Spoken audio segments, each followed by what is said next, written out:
Mohan Babu university దగ్గర high drama నడిచింది. మంచు మనోజ్ దంపతులు అక్కడికి రావడంతో పోలీసులు అడ్డుకున్నారు. క్యాంప్లోకి వెళ్లేందుకు అనుమతి లేదంటూ కోర్టు ఆర్డర్ చూపించారు. అయితే కోర్టు ఆర్డర్ తనకు అందలేదన్నారు మనోజ్. క్యాంపస్ లోపల ఉన్న నానమ్మ తాతయ్య సమాధులకు నమస్కరించుకునేందుకే వచ్చానన్నారు.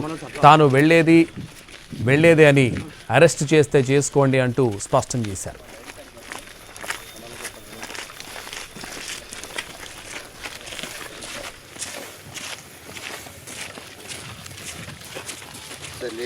ఇద్దరు పేరు మీద వచ్చినప్పుడు ఆటోమేటిక్గా లేడీ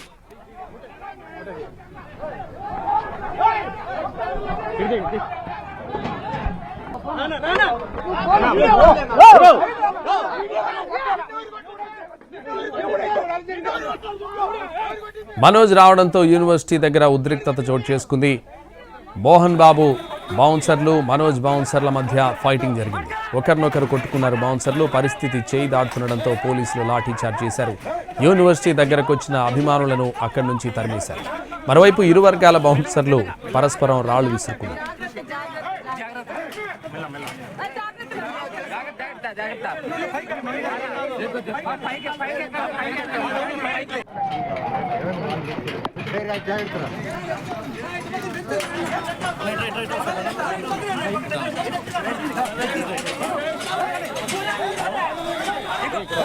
మోహన్ బాబు యూనివర్సిటీ దగ్గర హై డ్రామా నడిచింది. మంచు మనోజ్ దంపతులు అక్కడికి రావడంతో పోలీసులు అడ్డుకున్నారు. క్యాంపస్లోకి వెళ్లేందుకు అనుమతి లేదంటూ కోర్టు ఆర్డర్ చూపించారు. అయితే కోర్టు ఆర్డర్ తనకు అందలేదన్నారు మనోజ్. క్యాంపస్ లోపల ఉన్న నానమ్మ తాతయ్య సమాధులకు నమస్కరించుకునేందుకే వచ్చానన్నారు. తాను వెళ్లేదే అని అరెస్ట్ చేస్తే చేసుకోండి అంటూ స్పష్టం చేశారు.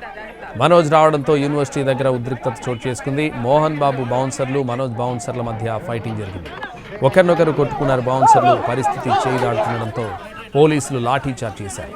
యూనివర్సిటీ దగ్గరకు వచ్చిన అభిమానులను అక్కడి నుంచి తరిమేశారు. మరోవైపు ఇరు వర్గాల బౌన్సర్లు పరస్పరం రాళ్లు విసురుకున్నారు.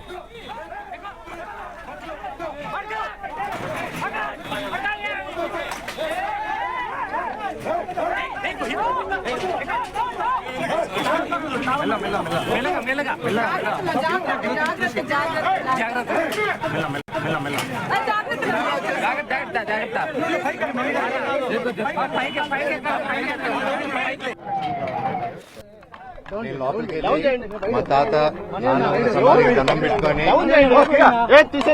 ప్రసాద్ మంచు సమాధికి దండం పెట్టుకొని కొంచెంసేపు కూర్చొని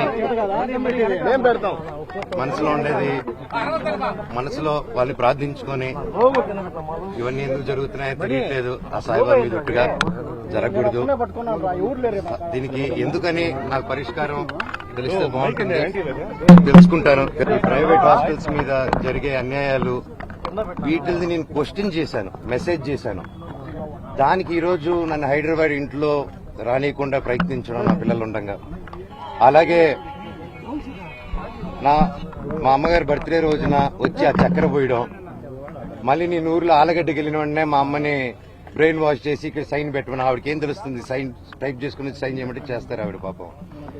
అలా చేయడం ఇలాగ వరుసగా చేసుకుంటూ వచ్చి ఇది ఎంతవరకు దిగజారిందంటే 2 రోజుల నుంచి ఫ్యాన్స్ ఫాలోవర్స్ ఎంతో కష్టపడి ఎంతో ఖర్చు పెట్టుకొని, ఎందుకంటే వాళ్ళు కష్టపడితేనే డబ్బు వస్తుంది ఎవరికైనా, వాళ్ళందరూ అభిమానంతో అంత ఖర్చు పెట్టుకొని ఇక్కడ మా ఫొటోస్, మా లోకల్ లీడర్స్ ఫొటోస్ అందరిది పెట్టుకుని వెల్కమ్ స్వాగతం చెప్తూ విషయాలు చెప్తుంటే, వాళ్ళందరిది ఫస్ట్ రోజు రాత్రి 12వ తారీఖు 13వ రోజు రాత్రి 19 చెప్పారు, అన్న ఇలా జరుగుతున్నానంటే సరేరా గొడవ పెట్టుకోకండి, మన ఊరే కదా, పండగ పూటరా, అందరూ సంతోషంగా ఉండనాను. మళ్ళీ నెక్స్ట్ రోజు వచ్చి మేము వస్తున్నామని తెలియగానే మళ్ళీ హోర్డింగ్ చేశాను. మళ్ళీ ఈ రోజు పొద్దున ఒక ట్రాక్టర్ పెట్టుకొని నాకు వీడియోలు చూపించారు, షాక్ అయ్యా నేను. ఒక ట్రస్ట్ ట్రాక్టర్ ఉంటుంది, దాంట్లో 40 మంది వాళ్ళు ఢిల్లీ నుంచో తీసుకొచ్చారు. ఒక్కొక్కడు ఉన్నాడు అలాగా. కాకపోతే చూడంగానే భలే పెరిగింది, ఢిల్లీ నుంచి అంత బాడీలు వేసుకొచ్చారు. చూడంగానే అర్థం కాలేదు. కాకపోతే పోలీసు లాఠీల్ని రౌడీలు పట్టుకొని తిరుగుతున్నారు. కోర్టు ఆర్డర్ వచ్చింది బౌన్సర్స్ ఉండకూడదని చెప్పి. క్యాంపస్ సెక్యూరిటీ ఉంటే ఓకే, క్యాంపస్ లో ఆర్మీ ఆఫీసర్స్ ఉన్నారు, గొప్ప గొప్ప సెక్యూరిటీ సిబ్బంది ఉంది, వాళ్ళందరికీ రెస్పెక్ట్ నాది. కాకపోతే వీళ్ళెవరో బయట నుంచి రౌడీలు తీసుకొచ్చేసి కేవలం నేను సిఐ గారి మాట, ఎస్ఐ గారి మాట, డిఎస్పీ గారి మాట, పోలీస్ సిబ్బంది మాట వినే నేను ఈ రోజు వెనక తిరిగి వెళ్తున్నాను మర్యాదతో. అంతేగాని ఆ బౌన్సర్స్ ని రౌడీల్ని రమ్మనని నేను ఒక్కడి చాలు వాళ్ళందరికీ, అర్థమైందా అండి? సో నేను నాకు ఏ గొడవకి రావట్లేదు, ఏ దీనికి రావట్లేదు. నేను next step next step car ఎక్కి పోలీస్ స్టేషన్కి వెళ్తున్నానండి. స్టేషన్కి వెళ్ళి ఏం ఫిర్యాదు చేయబోతున్నారు సార్ మీరు? అది నేను చెప్తానండి. స్టేషన్లో చేసిన తర్వాత మీకు కాపీ ఇస్తాను. మీరు లోపల వెళ్ళేదానికి ప్రయత్నించినప్పుడు మేము అడ్డుకునే ప్రయత్నం చేశారు కదా సార్, ఎవరు అడ్డుకోవడం జరిగింది? వాళ్ళందరూ ఎవరైతే మీ కెమెరాలో క్యాప్చర్ చేశారో మీరు దయచేసి వాళ్ళు ఎవరు ఆధార్ ఇప్పుడు గోడ నుంచి కూడా దూకారు వాళ్ళు రౌడీలు. దూకి ఇప్పుడు మీరందరూ ఉన్నారని లాఠీలు మీరు చూసారు కదా, లాఠీల లాగా వాళ్ళు ఎవరో తెలియదు. ఇందాక ముని గారు ఉన్నారు, నేను హగ్గిచ్చి ఇద్దరు ముగ్గురు అన్నానా, సురేంద్ర, ముని, ఈ పాతలందరూ ఓకే మాకు తెలుసు. నేను పాతలు చెప్పినా ఆగిపోతా. నేను అంత వాళ్ళు బాధపడుతున్నారు, కంట్లో నీళ్లు పెట్టుకుని ఉన్నారు. కాకపోతే వాళ్ళు ఎవరో కొత్త రౌడీలు వచ్చేసి ఎవరు అంటే మేము వినట్లేదు. మీరే చూశారు వాళ్ళ బిహేవియర్. టక్కన ఒకటి ఎక్కి దగ్గర రానగానే పారిపోయారు వాళ్ళు. మన ఊరు వాళ్ళు పారిపోరండి, మన లోకల్ వాళ్ళు అన్న అన్న మాట్లాడుకుంటారు.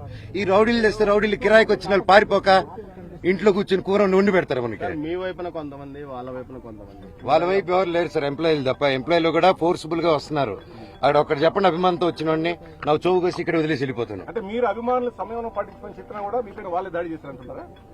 ఎవరు అభిమానుల? వాళ్ళండి, మీ అభిమానులు మీరు శాంతియుతంగా సమయంలో పాటించమని చెప్పారు. అవును. వాళ్ళని దాడి చేశారా? గోడలపై నుంచి దూకి వాళ్ళ అభిమానులు కాదండి, వాళ్ళు బౌన్సర్స్. వాళ్ళు ఎక్కడి నుంచో నార్త్ నుంచి తెచ్చుకున్నారు.